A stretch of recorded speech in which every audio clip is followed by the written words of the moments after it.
Hi, I'm David with EV World News. We talk about electric vehicles, clean energy, and the stock markets. And I'm here today on a Friday with our resident engineer, Mike Herzog. How's it going, Mike? Doing great, David. As we were just talking, slow Fridays are now busy Fridays. So Yeah, happy to be here with you and take a minute to talk about EVs. no.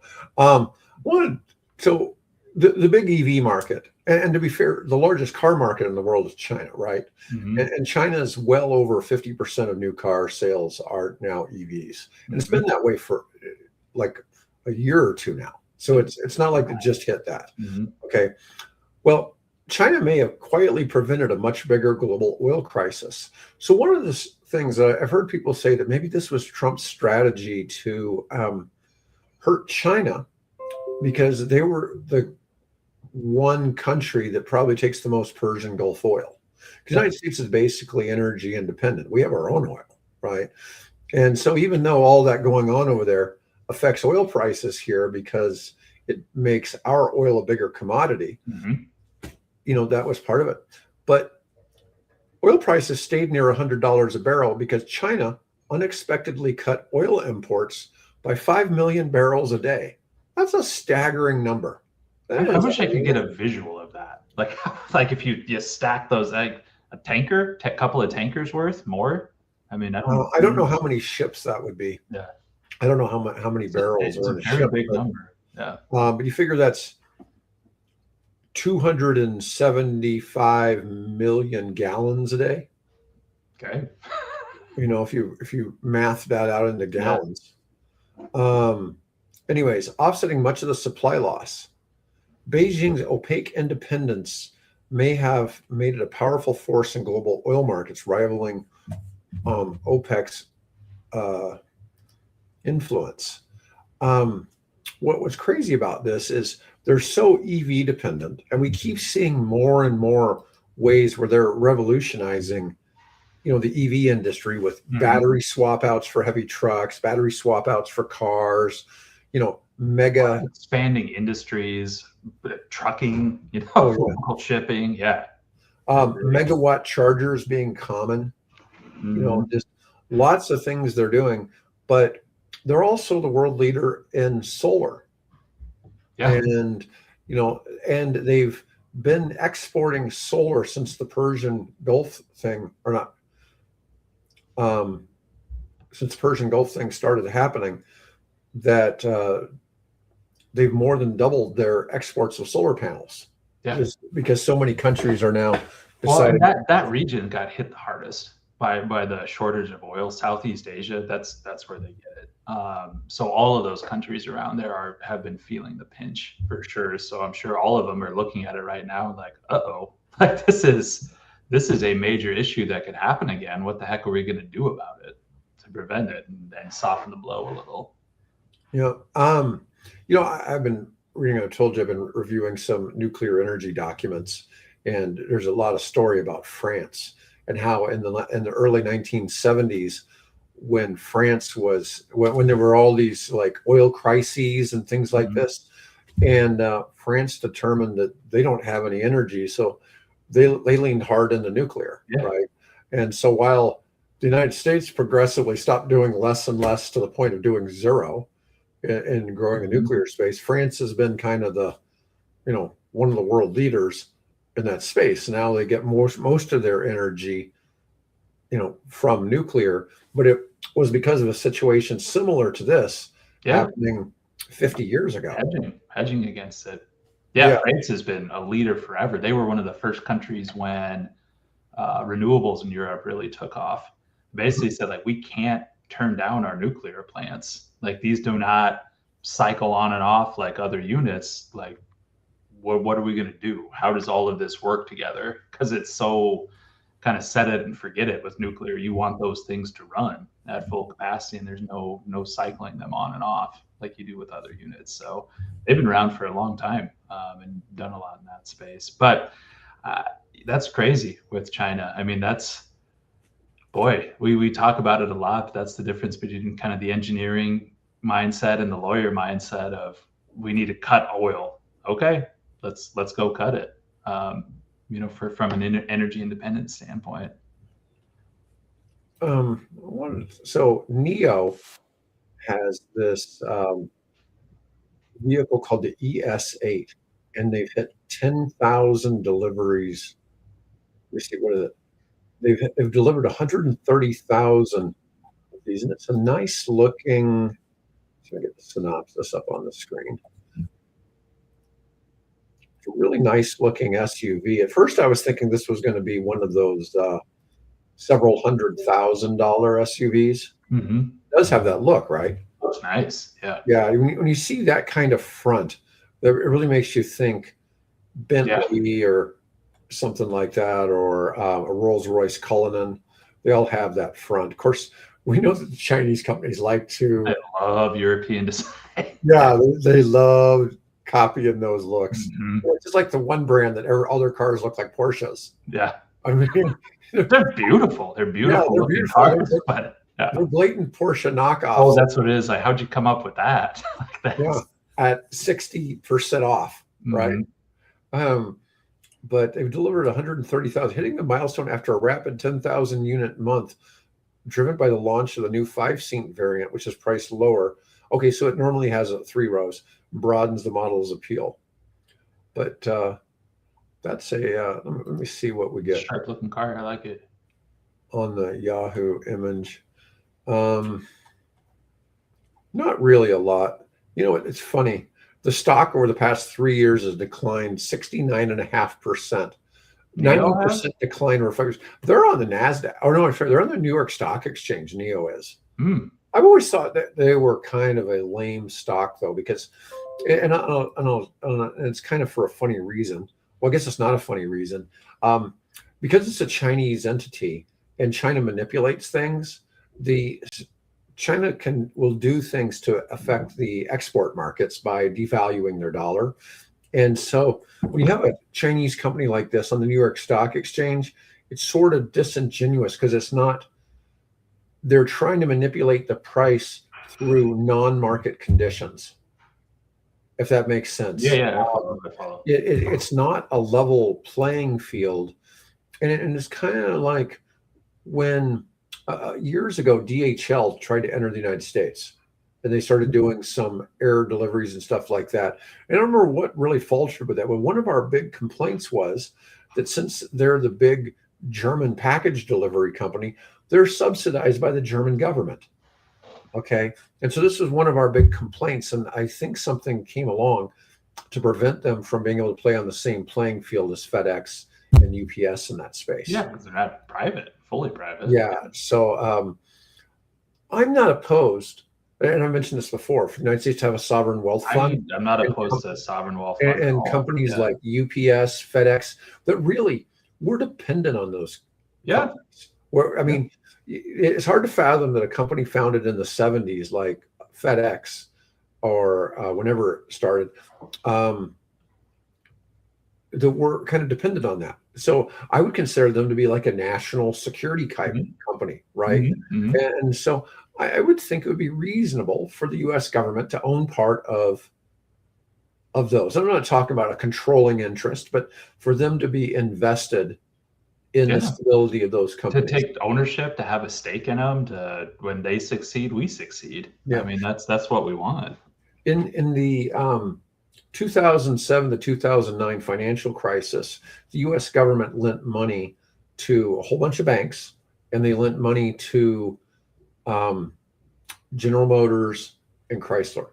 Okay, and that money got repaid, but it kind of made sense because in a national security event like World War II, all of those companies got completely swapped from car manufacturing to aircraft and tank production and military vehicles, right? And so while we have to have, for that reason alone, the United States has to have an automaking industry, right? Yeah, we have to have industrial processes, right. Manufacturing. We can't let those get destroyed by Chinese EV manufacturing. But at the same time, you've got to figure out some way to make those companies worthwhile. I mean, they're worthwhile at the moment, right? Yeah. Until, the Chinese cars start coming across the border from Canada and Mexico. I always look at it as it's investing. We are, whether we like it or not, we are investing in those companies as a nation. So we might as well have a return on it, and return it back to the people and get benefit out of it. That's the way I always view it. Of we're doing it anyway, through loans, through Right. policy, through whatever. Like formalize it, make it a true investment in those companies, and we return when they succeed. We succeed. Yeah, I know a lot of people who don't know much about government grants probably don't realize that to get a government grant, you have to come up with some kind of matching dollars. It might only be 20% of the amount of money the grant is. In some cases, it's 50%. The more cash you're able to put out, the more likely you are to get approved for the grant. All these things. But I still think when grants are put into something, or like the Department of Energy puts those loans in there, if the company scales to where it's worth $1 billion or more, there should be some ownership of that goes into the sovereign wealth fund. Yeah. And I don't mean a big number, like maybe it's 5%. Okay. And maybe there's a scale. Maybe it goes to 10% if it becomes $1 trillion company like a Tesla. Okay. Tesla is a pretty good example of a company that they got some help. They got bailed out a couple times, or they got help from the Department of Energy. Tesla paid it all back. They paid it all back. But, yeah. But if we were in the private equity space and I'd lent that money, I would expect to get some kind of kicker on the back end. Yeah. Okay? And so I'm just saying it would make sense that Tesla, and even if the government shares are non-voting, for instance, but it's just an ownership stake. Right. It's an ownership, and there should be some value to that. Even you look at it like Tesla and this show, like battery technology. That's United States investment. That's United States investing in R&D to get those cost competitive in what they were looking at. And God, I think if we would have maintained a share or stake in that, of all the improved lithium ion to get it where it is today, everybody's using USA research. That was right. Yeah. Well, we're doing it. Let's get a return on investment. The Chinese are making bank on EVs using US technology. Yeah. Same thing in the nuclear space. I mean, now I will say this: China's investing heavily in fusion. So they are outspending the United States more than 3-to-1 in the fusion space, trying to get fusion to work. They're no farther along than the US is, but they're about the same at the same level. No, they're slingshotting. They're slingshotting past us in a lot of spaces, but it's all based on US research. All based on U.S. patents and things we put out there. Yeah, well, you know how fond I am of high temperature gas reactors in the nuclear space, right? But there's the only one that's functioning commercially in the world was helped by U.S. engineers, helped build it in China. They have a 1 gigawatt HTGR, which is a 4th generation semi-autonomous nuclear power plant. It does not need humans to, I wouldn't say to fix things, but to screw things up. And it's wild to think that they did that. Now, what's kind of funny, Russia had the first technically SMR, but it's on a barge. And technically what they did was they took a bunch of submarine engines, reactors and the barge. I mean, that they absolutely did what the talk has always been in the United States. But the thing is, what's used underwater and on the aircraft carriers is, while it is, similar to the SMR tech, it's not exactly ideal for power plant generation. I'm not familiar with what they have in those, but I always go back to isn't small nuclear dangerous? What it is. I've just been told that it's not ideal. Okay. And maybe part of that is maybe they have a different way of dissipating the heat. Oh, because they're in water. Now, obviously they're in water, but you wouldn't want the submarine just glowing in the ocean, right? From all the heat it'd be putting out. So there's got to be something different about the process. Maybe that's what it is. It's you expel the heat, you don't try to recuperate it. You're not regenerative in there. Whereas with the SMRs, a big part of the package is that extra thermal energy. And how do you package that thermal energy? Half of it. Of how do you utilize that? What can you do with it and use it? But That's I always tell people are, oh, small nuclear, like how is that feasible? How could you ever do it? Have you ever seen the US Navy? Right. That's always the They've easy been doing it answer, for right? a long time. Yes. Let's see. Bill posted an article about the Mexican Olinia one, the $8,500 neighborhood EV. No, I'm not familiar with that one. I don't know that one. And maybe you and I have never discussed it, because Maybe here's a picture, and it's got the president of Mexico, Claudia Sheinbaum. Let's see. Yeah, there's what it looks like. $8,500. Okay, now this is Cool. essentially, and I'm not going to try to rag on the Mexican economy or anything, but I've looked at it's a low speed electric vehicle. Mhm. Supposedly it's capped at 35 miles per hour, which the ones, remember, I was trying to help Derek Automotive with going public. They never really made it, but their truck would have went 50. Okay.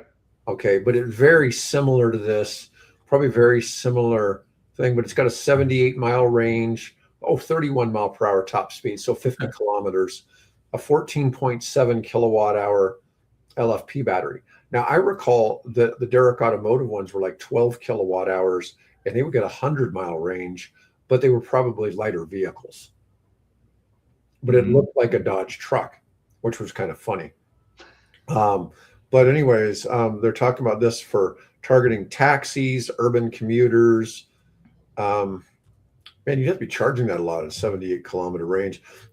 So one of the things at $8,500, I suspect the charging technology on it, like Bill's Chevy Bolt, charges really slowly. Yeah. Yeah. So I would expect this to be more set up with that small of a battery. So what is it? A 110 puts in what, 1.25 kilowatt hours? Something like that. Yeah. So you could go 0 to full in 10 hours. 10 hours. Puppy, but you would never probably run it out. So No. I'm just saying that what is that range? It's about a little more than 5 miles per kilowatt. So you're still probably putting 5 miles in there or let's say 6 miles every hour. So I'm not saying this couldn't be charged with a supercharger, but I really suspect it may not be supercharger capable. Oh God, no. I bet it has level 2, but that's an easy way to cut corners. You don't need it. You know what I mean? You can charge it in 45 seconds. No, you wouldn't need that higher level. Well, you've heard my argument that I give to apartment complex owners. If they want to put in EV charging, let's just start with level 1. Let's just make it free. Then you don't have to worry about payment processing, because I actually had some people tell me that they've been adding level 2 chargers to all their new developments they built. Okay. And they were telling me about all the problems they have with the management office that come to, because they're having the usual problems that we hear about from level 3s that aren't Tesla, because it's always payment processing. The payment processing isn't working. Okay. Yeah. And I said, just take that out. Don't put in level 2s. Just give them level 1s as a starting place, and you're gonna get charged 10 cents an hour for somebody parked there. Who cares? I was telling them that we're going to put in solar carports anyways.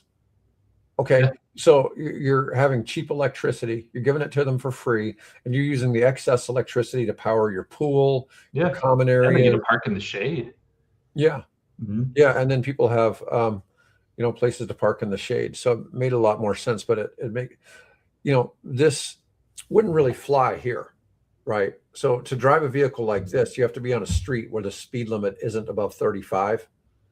And so, I live in Papillion, and we have some 35 mile per hour streets, but most of them are 45. And people go a lot more than 45. You would be the slowest car on the road. Yeah.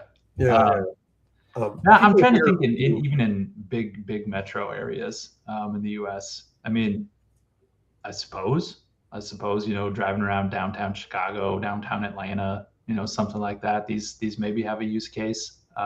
If you lived in LA and you didn't drive on the freeway, it would work. They're probably not exceptionally large. But I'm just saying it's a really cool thing. And for $8,500, it's designed to compete with, the BYD Seagull. Yeah. But the Seagull's got more features than this. So the Seagull's a full functioning car that has probably has more like a 150 range and, probably can go 80, 90 miles per hour. Yeah. So, that's that's a completely different play. But that is, something that, good on Mexico, right? Yeah. It's cool. All those things are great. If it works for them, perfect. If they've got the use case, that's a good thing. It's like some of the more extreme people in this space would wish we'd all just switch to bicycles. Yeah. It's like if somebody ever suggests we go back to riding horseback, I go back to the horse crap problem that created. The cars were the solution too. But okay, I had somebody. I did a BYD short, and somebody was talking about all the poor people who are going to buy those, and they're going to be pieces of junk, and all the repair expenses, and hopefully the car doesn't catch on fire. And it's like, really, are you from another planet? That's what I responded with. It's like there's no truth to anything you're saying. So I got BYD news. BYD released the Dahan, DA space HAN, meaning Great Han sedan, 626 miles of range for $44,000. 600, that's over 1,000 kilometers. BYD targeting 1.5 million overseas sales in 26, which would be a 15% increase. Oh, they just launched a Japan spec K. So I guess they call it a K EV, KEI. So I'm assuming that's like the little Mitsubishi trucks. Yeah. Chinese EV innovation outpacing Western brands. Chinese buyers increasingly prefer domestic brands over legacy Western names. They're packing them with features that are embarrassingly inexpensive compared to Western brands. When you could buy a supercar with like 1,000 horsepower for $60,000, I mean, some of it's just crazy. Yeah. They're cool. I like them. The Chinese made vehicles for what they are, and it's vehicle evolution for what we want to do. I don't know. I think there's still maybe broader consumer. I think there's still a sweet spot for legacy US brands. I think that's still, and that's just me talking. I don't have any evidence to back it up, but it still feels like a lot of what we see. There's some prominence. There's a little bit of status too. This is a U.S. luxury brand out there, and that's worth something. Have you seen anything in your professional life lately regarding the NEVI program? I see. A couple months ago, I saw they reopened, a couple of the states reopened proposals, and they were looking for RFPs for spots, but I haven't seen anything since then. So 1.4 billion in state obligated EV charger funds thrown into uncertainty with federal reimbursement questions. Although, despite that, DC fast charging networks are approaching 75,000 ports milestone in U.S. despite policy headwinds. Now, 75,000 isn't a lot for country ours. That's level 3 chargers. Yeah. But there's lots of level 2 chargers out there that are available too, far more than that. But it's interesting because I remember my friend telling me in just the Guangzhou area, there's 1 million EV. 1 million. Yeah. And we're talking 75,000 in the United States. Our infrastructure is so far behind in this space. It just kind of wild to think about that we could be that far behind. Yeah. It's those numbers are insane. But no, I saw them come out. Like people were still putting in, here's our round 2 of priority sites in a handful of different states, 5 or 6 different states. They were looking at it. But so I think it's still moving along a little bit, but I don't know. I was talking with Bill on Tuesday on our show that California has come out with a first time EV buyer point of purchase rebate for about $3,500 for on a new one, or $1,750 on a used EV. Uh-huh. And it's like, that's, pretty good on That's California. good money. Yeah. So for somebody making the switch, and I thought, that's a pretty good. It had to be an EV under $50,000. So I don't know if they were trying to prevent people from buying Model Ys or whatever, but it was kind of interesting to see that figure. The Model Y reached status #1 best-selling car in the world again. It took it back over. Yeah, so I guess all the people who had decided not to buy due to Elon's politics have gotten over it. It was funny though. I mean, it really hurt Tesla. Oh yeah. And maybe he'll keep his nose out of politics going forward, because that really. Oh, there was backlash. There was absolute backlash. No question. Yeah. I love Elon. I'm kind of pleased to see that he did his part. What he felt he could give to the United States, but it certainly hurt him in the pocketbook. There's no question. But let's see. Sodium-ion batteries emerging for grid storage. A company called ESS Talk launched a 1.2 megawatt-hour sodium-ion building block system. Another company called Peak Energy is building a 4 gigawatt-hour factory in California. Well, there'll be a lot of batteries in it. Sodium-ion can operate without active cooling, much simpler than lithium, reshaping grid-scale storage economics. The sodium-ion ones are a little more expensive than LFP. And the funny thing is, lithium ion is more expensive. So lithium ion batteries go for about, I think it's $70 a kilowatt. And the other ones, I think LFP is about $52 a kilowatt hour now. Well, that's a big difference. Yeah, it's a big difference. And the sodium ion ones are about $58. But the sodium ion, by nature of their chemistry, they can't catch on fire. So, there's a difference there, but the LFP can't catch on fire as much. And it's funny though, but lithium ion is still the most popular one.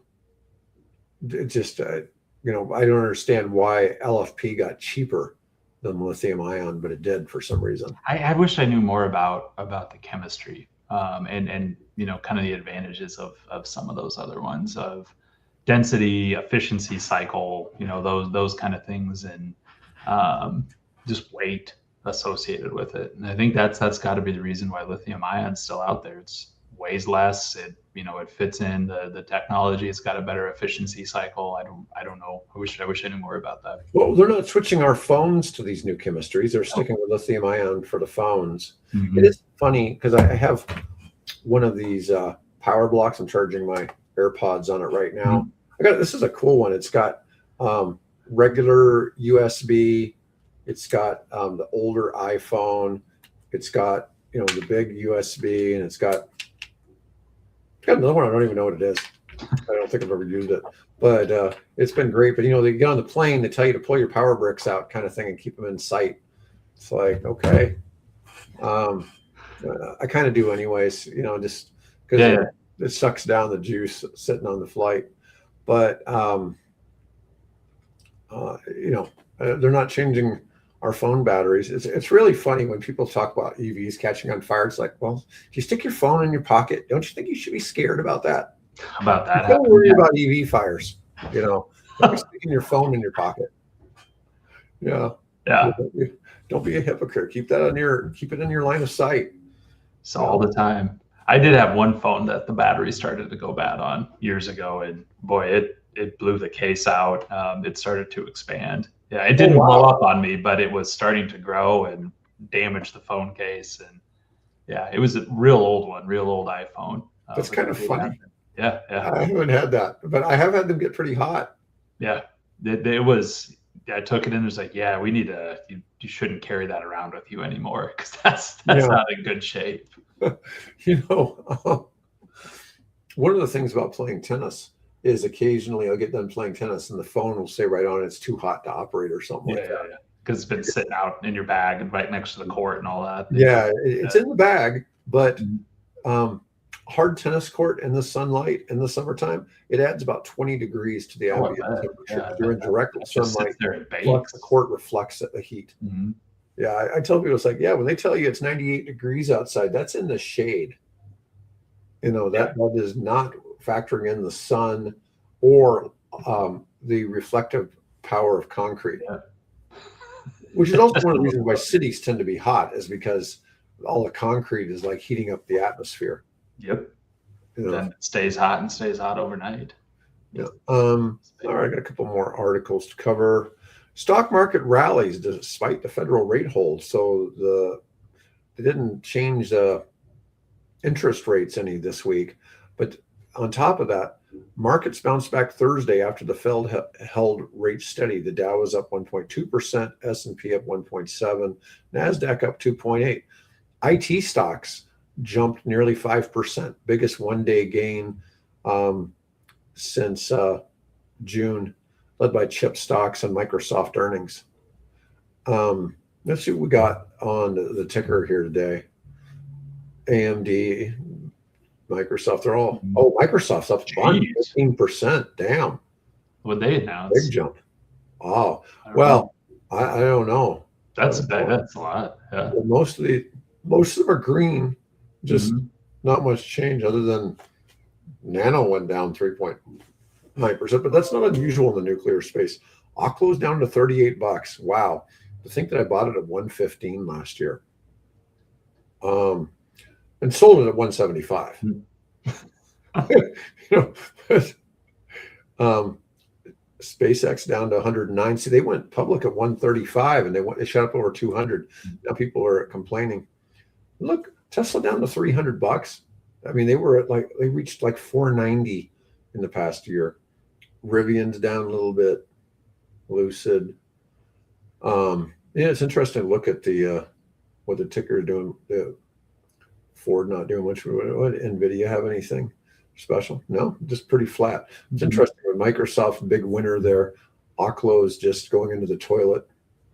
Probably, I keep thinking, when's the good time to buy Oklo again? And it just keeps getting worse and worse. Keeps going down. Yeah, I haven't gotten back in it.